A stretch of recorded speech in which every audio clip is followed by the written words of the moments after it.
안녕하세요. 저는 삼성 KPMG의 ESG를 담당하고 있는 이승근 파트너라고 합니다. 오늘 강의는 디지털 ESG와 공급망 ESG 관리 방향에 대해서 설명을 드리도록 하겠습니다. 먼저 ESG의 큰 프레임을 좀 이해를 하고 그 안에서 디지털 기술이 ESG를 어떻게 지원하는지에 대해서 간략하게 설명을 드리고 그 다음 가장 기업에서 대응에 애를 먹고 있는 공급망 관리에 대해서 설명을 드리도록 하겠습니다. 먼저 ESG의 큰 틀을 이해하기 위해서는 ESG 시대의 기업의 대응 방향에 대해서 이해할 필요가 있습니다.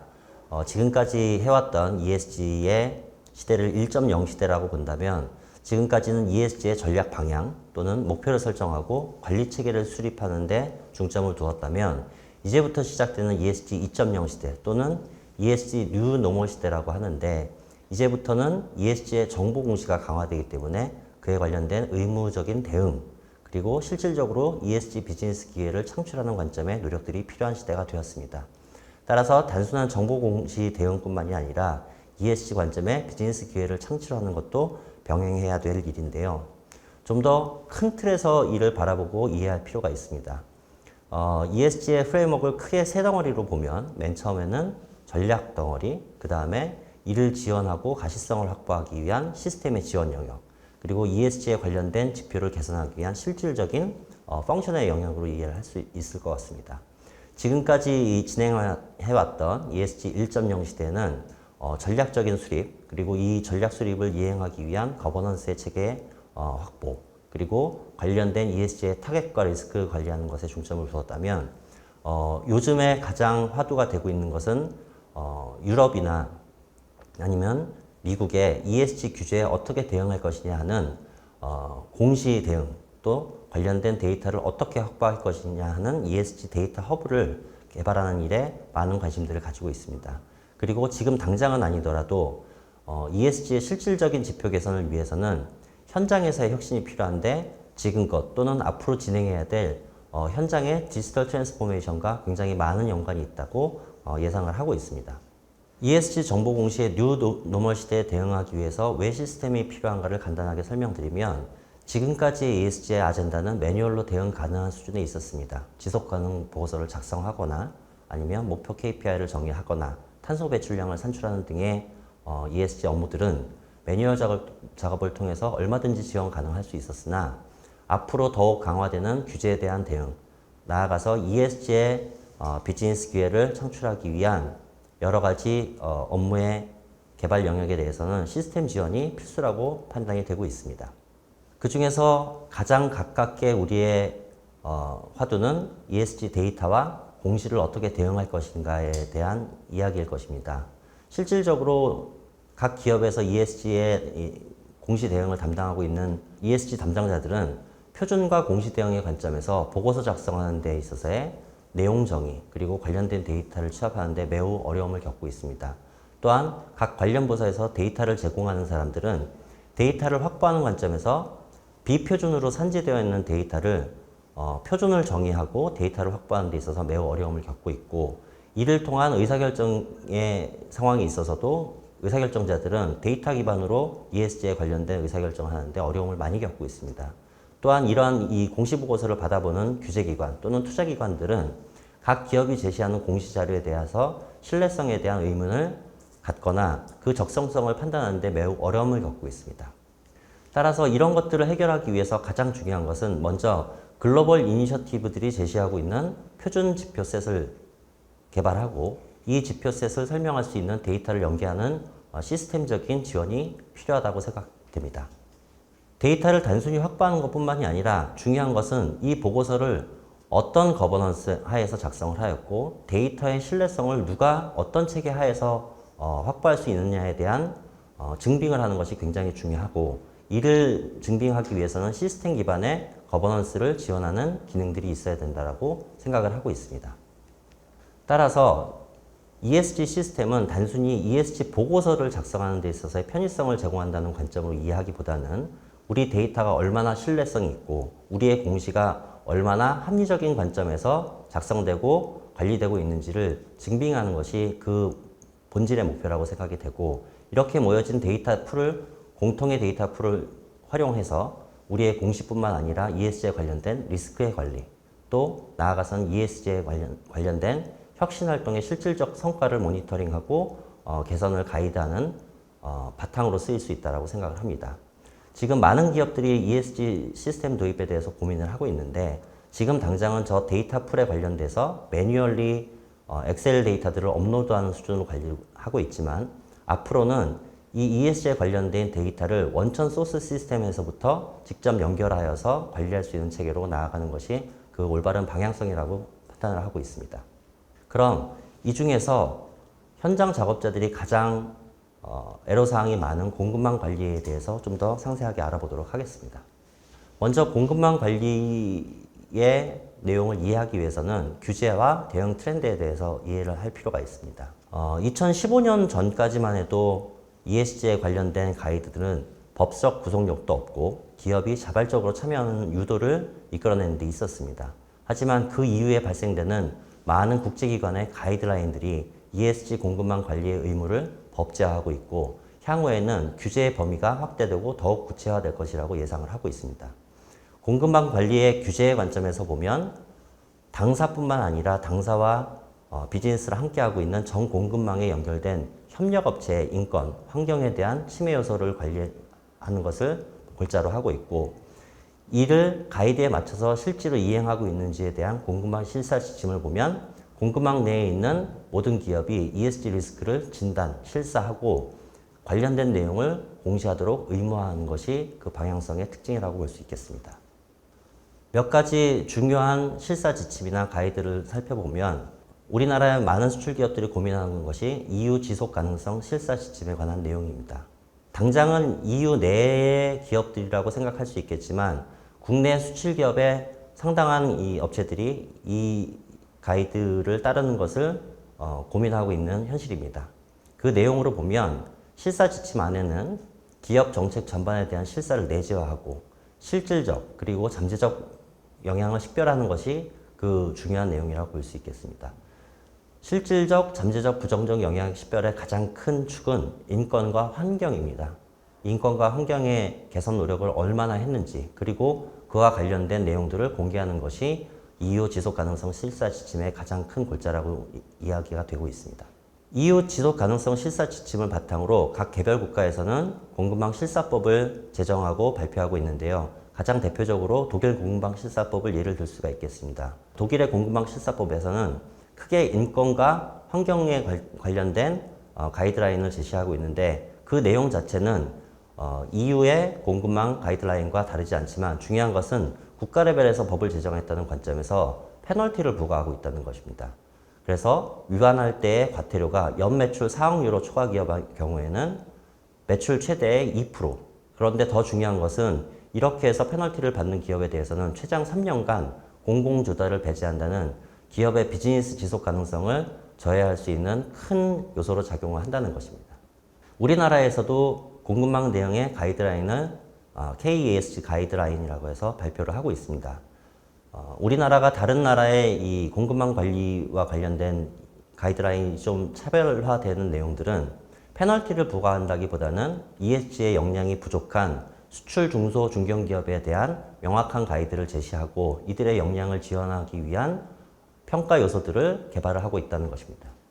간단하게 살펴본 ESG 관리 규제의 트렌드를 살펴보면 결국은 전통적인 공급망 관리에서 가장 중요한 것은 공급의 불안정성과 수요 예측의 불확실성에 대응할 수 있는 공급망 역량을 확보한다는 관점이고 이를 위해서 중요한 것은 품질, 비용, 납기 관리 중심의 평가 요소를 개발을 하였다면 앞으로는 ESG 법 규제에 따른 페널티에 대응하고 시장 요구에 대한 강화된 역량을 확보하기 위해서 고객 및 타겟 시장의 규제 니즈가 반영된 ESG 요소를 통합한 공급망 관리를 해야 한다는 것으로 볼 수 있겠습니다.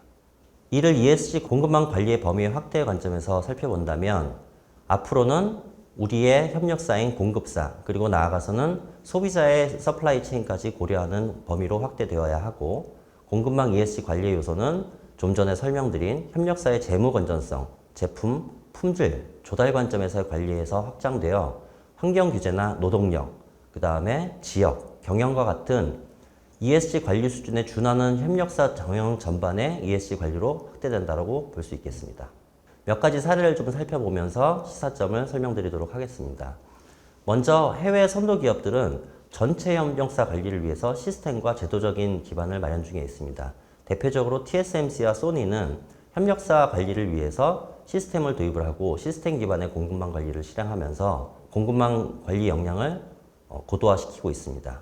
또한 혼다와 닛산 같은 일본의 자동차 기업들도 공급망 관리 가이드라인을 배포하고 이를 준수하는 요구를 강화하고 있습니다. 우리나라에서도 관련된 활동들을 활발히 하고 있는데 삼성이나 포스코 건설사 같은 대기업들은 협력사 선정을 위해서 ESG의 기준을 제시를 하고 또 LG전자나 현대자동차 같은 대기업들은 협력사의 ESG 역량 제고를 위한 교육들을 제공을 하고 있습니다. 크게 보면 해외 기업들은 공급망 관리 실행을 위한 시스템 구축 그리고 협력사에 대한 가이드라인 준수 의무 부여를 통해서 실질적인 대응 기반을 마련한다고 볼 수 있고 국내 주요 공급망 관리의 사례로 본다면 비즈니스 요건 충족을 위한 협력사 선정 기준 수립 그리고 협력사 교육을 제공하고 있고 협력사의 공급망 관리의 체계적인 실행 및 관리 기반 확보에 노력을 하고 있다고 볼 수 있겠습니다. 조금 더 자세한 사례를 살펴보면 현대 기아차 같은 경우는 많은 공급사들이 같이 비즈니스를 하고 있는데 가장 중요한 것은 ESG 분야의 협력사를 어떻게 지원할 것이냐 그리고 관련된 규제 및 평가 관련 사항을 얼마나 잘 준수할 것이냐에 방점을 두고 ESG 공급망 관리를 고도화하고 있습니다. 먼저 ESG 분야 협력사 지원으로 보면 SCEMS라는 탄소 배출 이력 관리 자동화 시스템을 구축을 하고 관련된 배출량의 관리와 함께 향후에 발생될 예측치 정보를 제공하고 있습니다. 또한 관련된 교육 프로그램을 자주 실시해서 공급망 전체의 전반적인 ESG 관리 역량들을 강화하고 있습니다. 두 번째로는 뭐냐면 협력사의 평가 체계를 앞서 말씀드린 기존의 전통적인 협력사 관리 평가 기준에서 ESG 관리의 가이드라인에 맞춘 문항을 생성하여서 좀 더 타이트한 그리고 ESG 관점에서 확장된 평가 체계로 확대하고 있다고 볼 수 있겠고 실질적으로 이 기준에 미흡한 자회사들을 매각하는 실질적인 노력들을 하고 있다고 볼 수 있겠습니다. 또 하나의 사례는 민관 공동사업 추진입니다. 현재 대한상공회의소와 SKCNC 그리고 KPMG가 국내 유통산업의 협력사를 중심으로 정보 공유 플랫폼을 구축하고 있는데 그 배경은 많은 협력업체들이 다수의 유통사에 상품을 공급하는 환경에서 공급망 역량에 대한 평가 비용들이 많이 발생을 하고 있으니 이에 대한 공통 평가 항목을 개발을 하고 이 평가의 결과들을 공유할 수 있는 플랫폼을 구축한다면 비용과 효율적인 측면에서 모두 윈윈할 수 있다는 판단 하에서 진행을 하고 있고 현재 작업 진행 중에 있다고 볼 수 있겠습니다. 이 사업이 성공이 되면 다른 인더스트리를 통해서도 좀 더 많은 확장된 공급망 관리의 체계들이 마련될 것이라고 기대를 하고 있습니다. 지금까지 관리 규제와 대응 트렌드를 살펴보았지만 표면적인 이해를 바탕으로 일을 진행하기에 실질적으로 ESG 공급망 관리는 현장에서 매우 애로사항이 많은 영역입니다. 이에 대한 대응 및 관리 방향을 알아보도록 하겠습니다. 먼저 공급망 관리 방향을 이해하기 위해선 공급망 관리 에코시스템을 이해할 필요가 있습니다. 크게는 규제기관, 평가기관, 이행기관으로 나눠서 볼 수 있는데 각 기업이 대응해야 될 아젠다는 가장 먼저 공급망 규제 또는 그 규제에 따른 국가의 법, 페널티를 어떻게 이해하고 우리 기업에 맞게 해석하느냐가 가장 중요한 영역이라고 할 수 있겠습니다. 두 번째는 공급망 평가에 대한 영역입니다.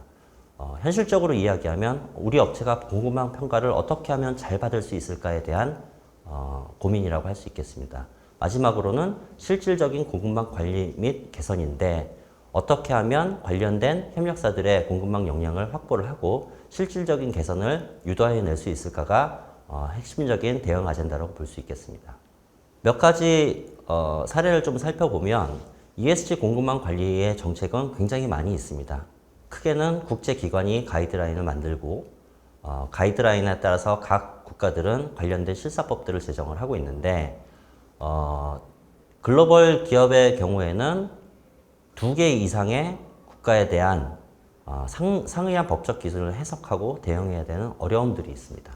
또한 많은 공급망 평가 기관들도 있습니다. 대표적으로 보면 에코바디스와 RBA 같은 평가 기관들을 통해서 공신력 있는 평가를 받음으로써 글로벌 비즈니스의 지속 가능성을 보여줄 수 있는 기회가 되기도 하지만 대응하는 데 있어서 어려움이 있고 자칫 잘못 대응을 하다 보면 원하는 수준의 평가를 못 받거나 아니면 비즈니스의 지속 가능성을 해치는 사례를 초래하기도 합니다. 따라서 다양한 평가 기관들에 대한 평가 대상과 평가 주제에 맞춘 우리의 평가 대응 체계를 확보하는 것이 중요하다고 할 수 있겠습니다.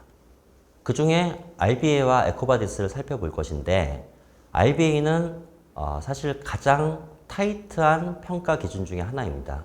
실제로는 기업이 스스로 자기의 평가 질의서에 대한 답을 할 것이고 이 평가 질의서에 대한 답을 제3자 인증을 거쳐서 평가를 받게 됩니다. 물론 가장 타이트한 만큼 가장 공신력이 높지만 상대적으로 대응의 어려움 또는 비용이 많이 든다고 볼 수 있겠습니다. 실질적으로 많은 기업들이 평가를 받고 있는 주체는 에코바디스라는 평가 기준입니다. 에코바디스도 역시 다양한 평가 항목들이 있는데 어떻게 평가에 대응하고 데이터를 입력하느냐에 따라서 내가 원하는 평가를 받는 데 있어서의 커다란 장애 요소가 될 수도 있겠습니다. 또한 국제 표준에 대한 이해를 통해서 관련된 역량을 확보하는 것도 중요하겠습니다. 사회적 책임과 관련된 ISO 26000, 그리고 환경과 관련된 ISO 14001, 그리고 작업장의 환경 안전을 위한 ISO 45001 등과 같이 주요한 표준에 대한 자격을 획득하는 것도 기업 입장에서 매우 중요하다고 볼 수 있겠습니다. 지금까지 규제와 대응의 항목들에 대해서 설명을 드렸습니다만 실질적으로 현장에서 ESG를 담당하는 사람의 입장에서 어떤 애로사항이 있는지 그리고 이를 해결하기 위한 방향은 무엇인지를 공급망 관리 프로세스를 빗대어서 한번 설명을 해보도록 하겠습니다. 공급망 관리 프로세스에서 가장 크게 접할 수 있는 애로사항은 크게 세 가지입니다.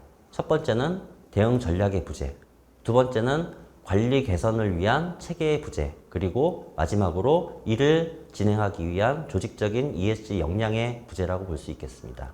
이를 해결하기 위한 해결 방향에 대해서 한번 논의해 보도록 하겠습니다. 첫 번째는 공급망 관련된 ESG 규제 및 평가 항목에 대한 이해가 어렵다는 것입니다. 앞서 말씀드렸던 국가별의 규제, 그리고 많은 평가 기관의 평가 기준, 그리고 우리가 취해야 될 자격의 기준들을 통합적으로 이해하고 그에 대응하는 체계를 확보하는 것이 필요한데 그렇게 하기 위해선 우리 기업에 맞는 기업별 평가 지표 세트를 확보하고 이를 개선하기 위한 현실적인 체계를 개발해 나가는 것이 우리한테는 중요하다고 할 수 있겠습니다. 두 번째는 기존 업체 평가 기준과 연결되어서 ESG 리스크에 대응하는 전략을 확대해 나가는 것입니다. 예를 들면 품질과 비용, 조달의 관점에서 높은 등급을 받던 그룹 A에 또는 그룹 C에 속해 있던 많은 기업들이 ESG 관점에서 보면 실질적으로는 좋은 기업이라고 판단할 수 없는 상황이 발생을 하고 있습니다. 아래에 예를 잠깐 만들어 놨는데 자동차 부품 제조사인 D사는 QCD 관점에서는 상당히 좋은 기업이었습니다. 하지만 아리백이라는 목표를 이행하는 데 있어서 이를 충족하지 못했기 때문에 QCD 관점에서 좋은 업체임에도 불구하고 납품 계약을 좌절하는 경우도 있었고 또 BMW의 국내 협력사인 H사도 이 아리백 이행 요구를 현실화하지 못했기 때문에 계약이 무산되는 경우가 발생을 하였습니다. 따라서 기존 QCD 등급과 연계하여 ESG 등급까지 고민하는 통합 공급사 평가 관리 체계를 확보하는 것이 중요하다고 할 수 있겠습니다. 또한 협력사도 굉장히 다양한 유형의 다양한 인더스트리의 협력사들이 있는데 그 협력사의 인더스트리별 가중치를 정의를 하고 그에 맞는 대응 체계를 확보하는 것도 매우 중요하다고 할 수 있겠습니다. 또한 많은 협력업체의 공급망 현황을 관리를 하다 보니 매뉴얼적인 작업으로는 관리에 어려움을 많이 느끼고 있습니다. 따라서 관련된 데이터를 통합하고 이를 관리할 수 있는 시스템을 도입하는 것이 중요한데요. 예를 들면 협력업체의 배출량 모니터링, 에너지 사용량 또는 재활용량 또는 관련된 사회 이슈의 아젠다들을 시스템적으로 관리하여서 가시성을 확보하고 이를 분석하고 대응할 수 있는 체계를 지원하는 것이 필요하겠습니다.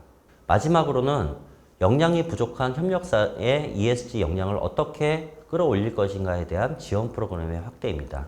물론 이 지원 프로그램의 주체는 대기업이 될 수도 있고 정부 부처가 될 수도 있습니다만 크게 보면은 호칭의 지원, 두 번째는 개선의 지원으로 볼 수 있겠습니다.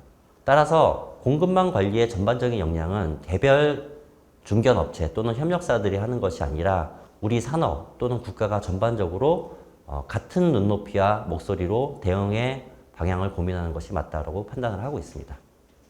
따라서 현장에서 공급망 ESG를 관리하는 어려움을 해결하기 위해서 크게 핵심 고려사항을 세 가지로 정의를 해보면 첫 번째는 ESG 공급망 관리 전략을 기반으로 하여 현 수준을 냉정하게 진단하고 필요한 개선 과제와 관리 지표를 확립하는 것. 이를 지원하기 위한 데이터와 IT 인프라를 확보하는 것. 그리고 역량을 개선하기 위한 관리 현장, 협력사 확산의 지원 프로그램을 마련하는 것이 그 골자라고 할 수 있겠습니다. 이와 관련하여 시스템적인 지원이 어떤 것이 필요한가를 좀 살펴보면 먼저 EU의 CSDD 대응을 위한 시스템 지원 요건을 한번 예시로 들 수 있을 것 같습니다. EU의 공급망 실사 지침에 대해서는 시스템 지원 기능이 조항 6번에서 조항 10번까지가 관련된 영역이 있다고 할 수 있겠는데 조항 6번에서 관련된 표준 지표를 확보하는 것 그리고 실사 준비를 위한 체크리스트를 시스템적으로 관리하여서 빠짐없이 관리를 진행할 수 있도록 하는 것이 시스템 지원 요건이라고 할 수 있겠습니다. 조항 7번에서는 행동 규범에 대한 공급사의 서약서를 전자적으로 관리하는 것이 필요한 지원 기능이라고 볼 수 있겠습니다. 또한 협력사의 ESG 역량을 개선하기 위한 교육 자료를 제공하는 것, 그 다음에 소통이 한 방향이 아닌 양방향 커뮤니케이션을 통해서 원청사와 협력사가 공통으로 문제에 대한 대응을 하고 합리적으로 공급망 관리에 대한 대응 역량을 확보하고 지원할 수 있는 체계를 지원하는 것이 중요하겠습니다. 마지막으로 공급망 실사 또는 관리의 내용을 보고서로 작성하여 제공하는 것이 필요한 기능이라고 볼 수 있겠습니다. 또한 전반적인 가시성을 확보하는 것도 매우 중요합니다. ESG 공급망에 대한 종합 모니터링 대시보드를 예시로 들어보면 공급망 관리에 대한 전반적인 오버뷰, 그 다음에 협력사별 또는 협력사 전체의 주요한 과제들의 진행 현황, 그리고 협력사의 역량 지원을 위한 교육, 개선 활동, 커뮤니케이션의 지원의 기능들도 갖추고 있다면 향후 공급망 ESG 관리에 큰 기틀이 마련된다고 볼 수 있겠습니다. 또한 개별 협력사가 자가 진단을 통해서 어떤 영역에 대한 개선이 우리한테 시급한 것인지를 가시적으로 판단을 하고 이에 대한 개선 활동을 진행을 한다면 좀 더 실질적인 개선 효과를 확보할 수 있다고 판단하고 있습니다. 마지막으로 공급망 ESG 관리도 전반적인 큰 프레임 하에서 이해하는 것이 중요합니다. 가장 먼저 공급망 관리의 규제와 평가 기관의 지침을 이해하고 이에 관련된 우리 회사에 맞는 공급망 관리 전략을 수립하는 것이 중요하고 관련된 데이터, 기준 정보, 그 다음 분석과 모니터링을 지원하는 IT 시스템의 지원이 필요하다고 볼 수 있겠습니다. 실질적으로는 이 가시성 기반 하에서 각 협력사의 평가, 개선 활동의 지원, 그리고 원청사와 협력사의 소통 창구를 운영하여 협력사가 실질적인 ESG의 역량을 확보할 수 있도록 지원해 주는 것이 가장 중요한 영역이라고 판단을 하고 있습니다. 이상 오늘 강의를 마치겠습니다. 감사합니다.